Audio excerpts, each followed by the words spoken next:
Conflict and Courage by Ellen G. White.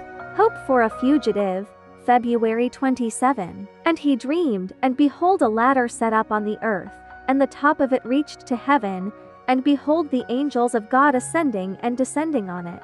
Genesis 28:12. Threatened with death by the wrath of Esau, Jacob went out from his father's home a fugitive, but he carried with him the father's blessing. Isaac had renewed to him the covenant promise, and had bidden him, as its inheritor, to seek a wife of his mother's family in Mesopotamia. Yet it was with a deeply troubled heart that Jacob set out on his lonely journey. With only his staff in his hand, he must travel hundreds of miles, through a country inhabited by wild, roving tribes. In his remorse and timidity he sought to avoid men, lest he should be traced by his angry brother. He feared that he had lost forever the blessing that God had purposed to give him, and Satan was at hand to press temptations upon him. The darkness of despair pressed upon his soul, and he hardly dared to pray. But he was so utterly lonely that he felt the need of protection from God as he had never felt it before. With weeping and deep humiliation he confessed his sin,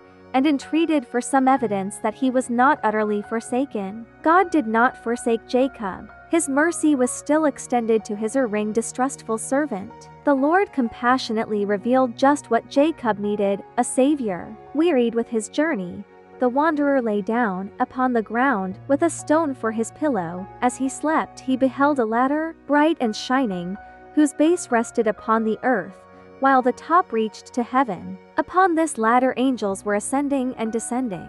Above it was the Lord of glory. Jacob awoke from his sleep in the deep stillness of night. The shining forms of his vision had disappeared. Only the dim outline of the lonely hills, and above them the heavens bright with stars, now met his gaze. But he had a solemn sense that God was with him. An unseen presence filled the solitude. "Surely the Lord is in this place," he said, "and I knew it not. This is none other but the house of God, and this is the gate of heaven."